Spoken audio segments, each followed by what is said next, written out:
Imagine a city larger and more populated than many European capitals of its time, completely swallowed by the jungle. A metropolis of towering pyramids and sprawling palaces, abandoned and forgotten for nearly 1,000 years. This isn't a fantasy movie. This was the reality of Tikal, one of the most powerful city-states of the ancient Maya civilization. For centuries, Tikal was a bustling hub of culture, power, and innovation. Picture it. At its height around 800 AD, as many as 100,000 people called this city home. Its skyline was dominated by 6 massive temple pyramids, the tallest reaching over 200 feet into the sky, piercing the jungle canopy. These weren't just buildings.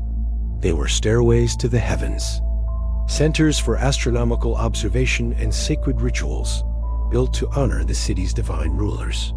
The heart of the city was the Great Plaza, an immense ceremonial space flanked by the majestic Temple of the Great Jaguar and the Temple of the Masks. Here, the air would have been thick with the scent of copal incense. The sounds of drums and the voices of thousands gathered for public ceremonies.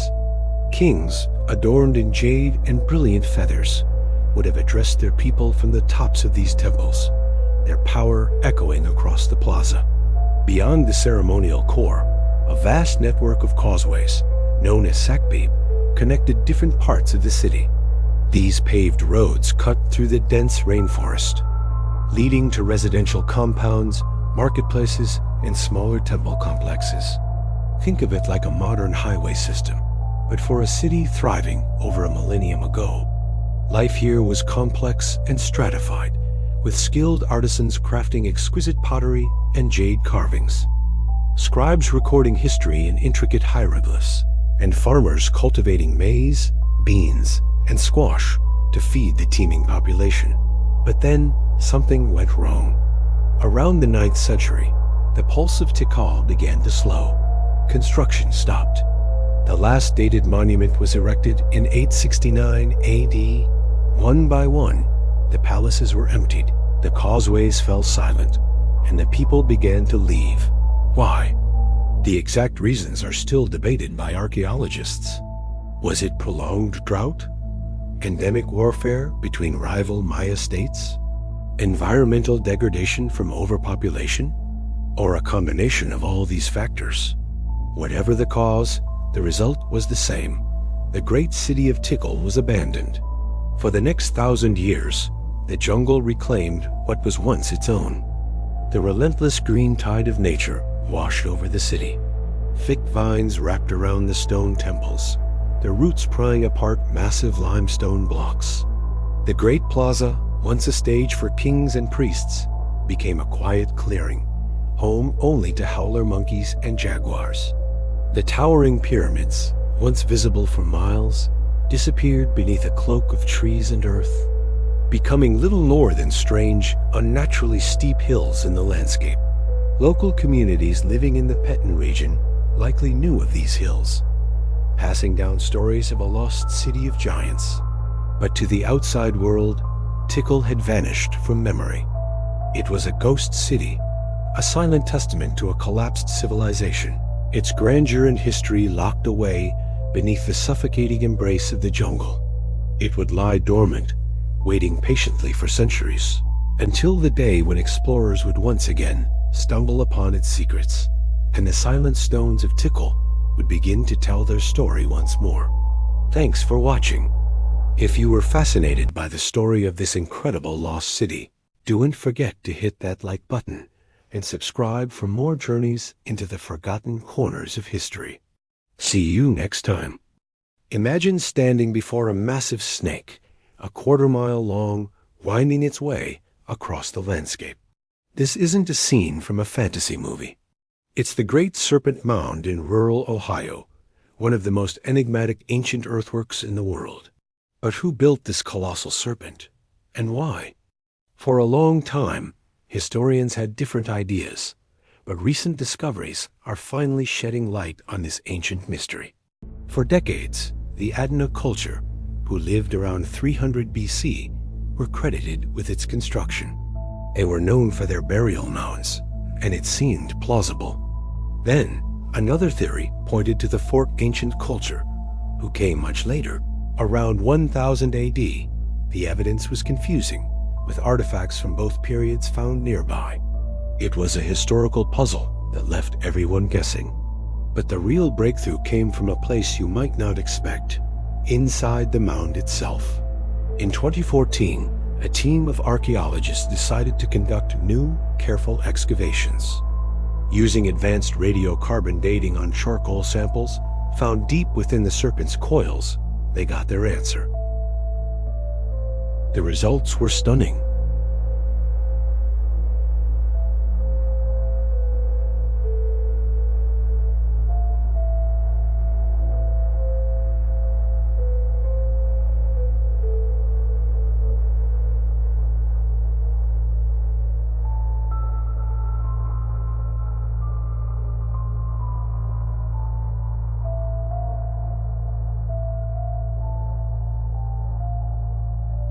But what was its purpose?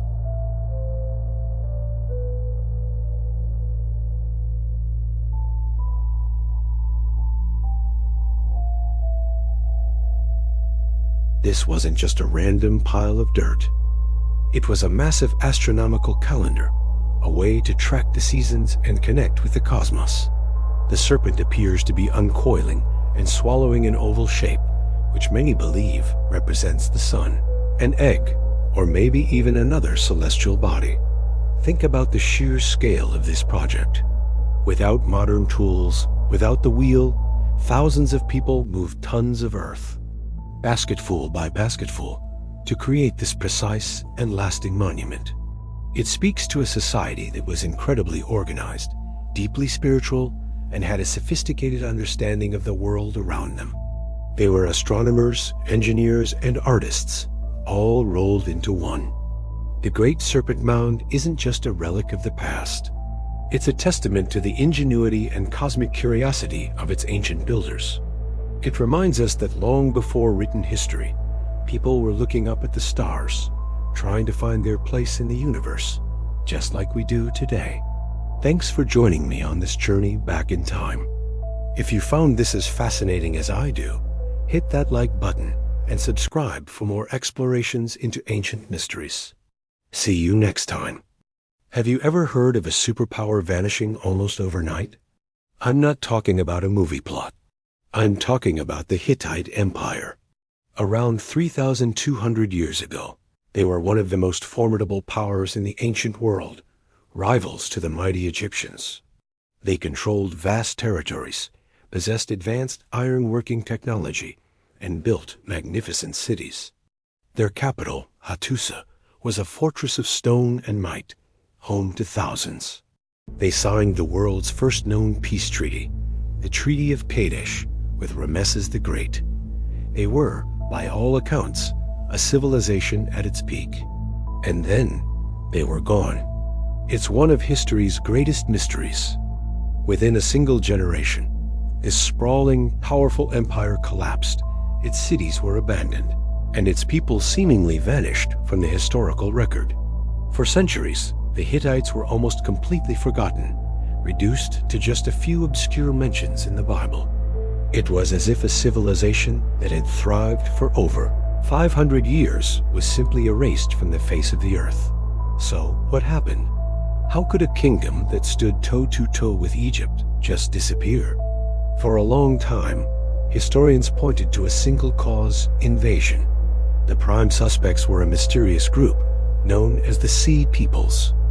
Ancient Egyptian records describe these marauding confederations sweeping across the Mediterranean, leaving a trail of destruction from Turkey to Egypt.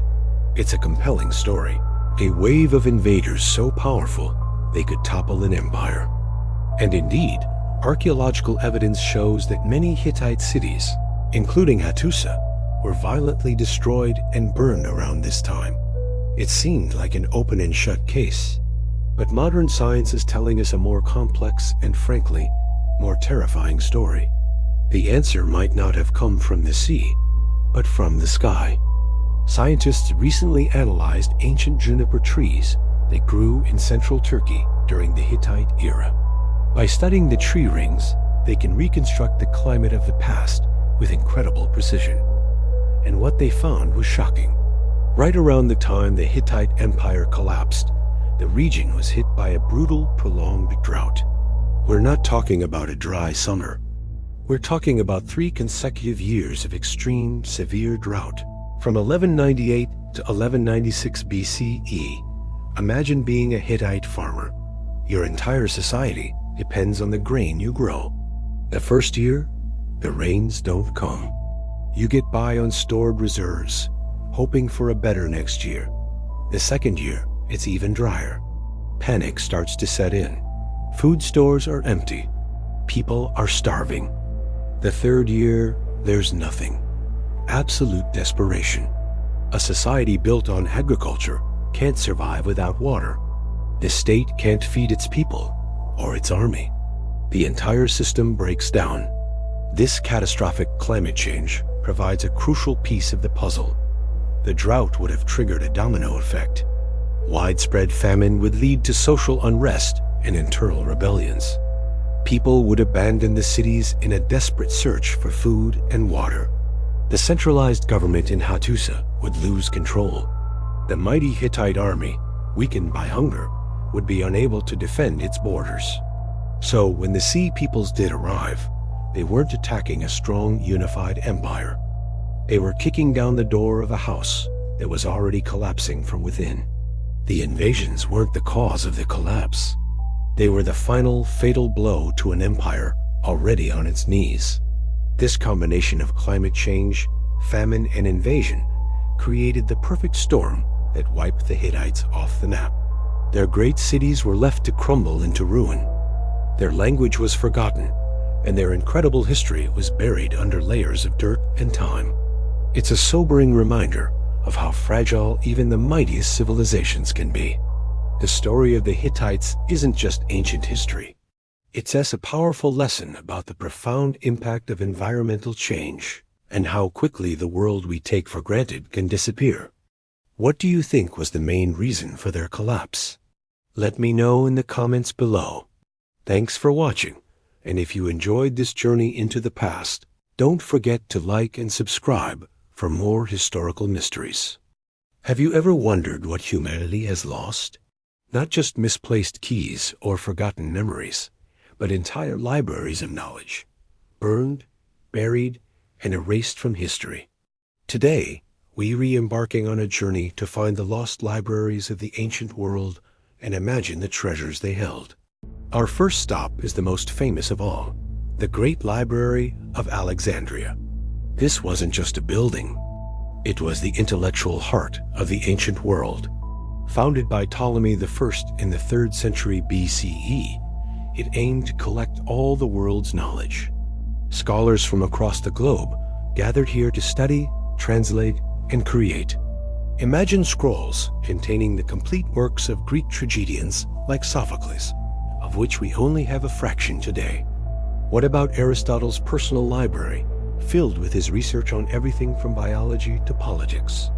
It's believed to have ended up in Alexandria. The library was a hub of scientific discovery. Eratosthenes calculated the circumference of the Earth with astounding accuracy right there. Hero of Alexandria invented the first steam engine. The medical knowledge alone would have been revolutionary, with detailed anatomical studies that were lost for centuries. The destruction of Alexandria wasn't a single event, but a slow decline, suffering from fires, budget cuts, and purges. Each loss was a tear in the fabric of human knowledge. We lost not just stories and poems, but scientific blueprints, philosophical debates, and detailed histories of civilizations that are now just footnotes. But Alexandria wasn't the only one. Let's travel to the Library of Pergamum in modern-day Turkey. It was Alexandria's biggest rival, so much so that Egypt cut off its supply of papyrus. What did Pergamum do? They invented parchment, a more durable writing material made from animal skin. This library held around 200,000 scrolls. It was home to Crates of Malus, who created the first known globe of the Earth. What other geographical secrets and detailed maps did its collection hold? We'll never know. Legend says Mark Antony gifted the entire collection to Cleopatra, which was then moved to Alexandria, only to share its tragic fate. Now, let's head east to the House of Wisdom in Baghdad. Flourishing during the Islamic Golden Age, from the 9th to the 13th centuries, this was more than a library. It was a massive translation and research center. Scholars here translated Greek, Persian, and Indian texts into Arabic, preserving them and building upon them. Think of the works of Al-Khwarizmi, the father of algebra. His groundbreaking ideas were developed right here. They made huge advances in medicine, optics, and astronomy. The library contained countless original works on mathematics and engineering that could have accelerated our own technological progress by centuries. Its end was brutal. In 1258, the Mongols sacked Baghdad. They destroyed the House of Wisdom, throwing so many books into the Tigris River that the water supposedly ran black with ink for days. Imagine the loss of a golden age of science and philosophy, literally washed away. Finally, we have the lost libraries of the Maya civilization in Mesoamerica. Instead of scrolls, they had codices, beautiful screen-folded books made from fig bark. These contained their history, astronomy, rituals, and prophecies. The Maya had one of the most sophisticated writing systems in the ancient Americas and an incredibly accurate calendar. When the Spanish conquistadors arrived in the 16th century, they saw these books as heretical. In a massive act of cultural destruction, they burned almost all of them. Only 4 codices are known to have survived. We lost the voices of an entire civilization, their perspective on the universe, their history told in their own words. The loss of these libraries is a profound tragedy. It's a reminder of how fragile knowledge can be, but it also inspires us to cherish and protect the knowledge we have today. The Internet is our modern-day library of Alexandria, and it's up to all of us to preserve it, contribute to it, and learn from it. What piece of lost knowledge would you most want to recover? Let me know in the comments below. Thanks for watching. If you enjoyed this journey into the past, don't forget to like, subscribe, and hit that notification bell for more explorations into our world's greatest mysteries. Imagine a sprawling city, larger than ancient Rome, with pyramids that rival those of Egypt. Now imagine that we have almost no idea who built it or why they vanished. This isn't a fantasy novel. This is the real story of Teotihuacan, the city of the gods. Just 30 miles from modern-day Mexico City lies one of history's greatest enigmas. At its peak around 450 AD, Teotihuacan was home to over 100,000 people, making it one of the largest cities in the world.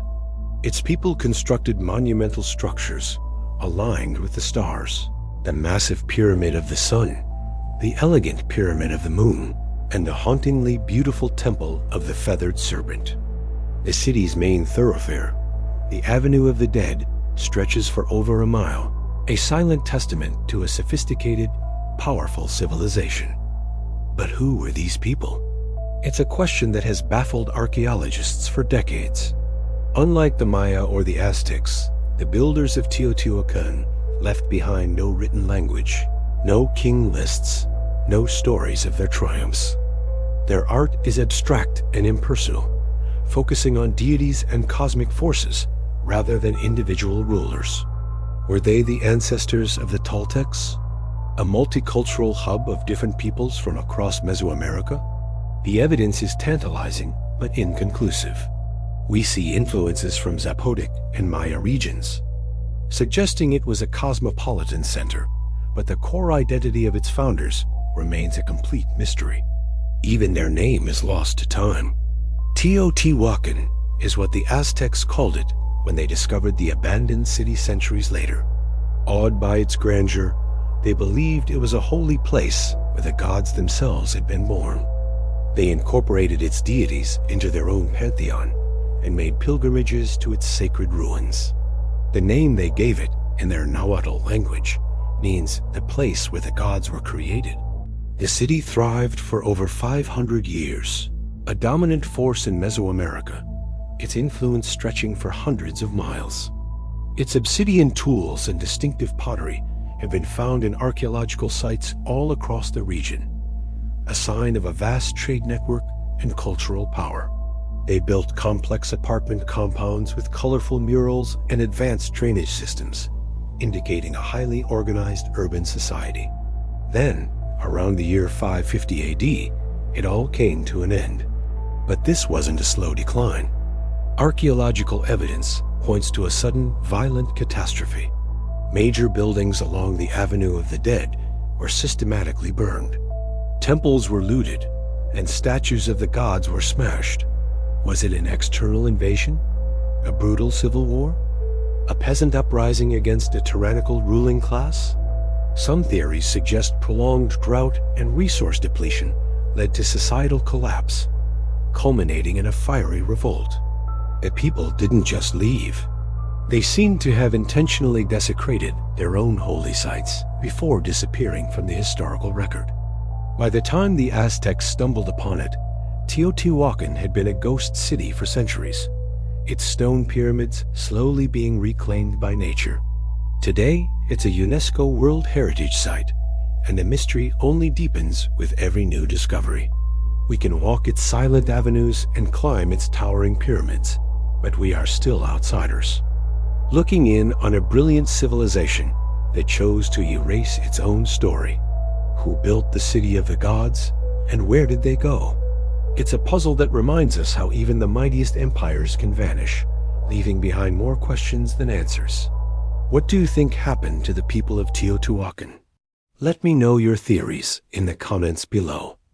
Thanks for watching, and if you enjoyed this journey into the past, don't forget to like and subscribe for more historical mysteries.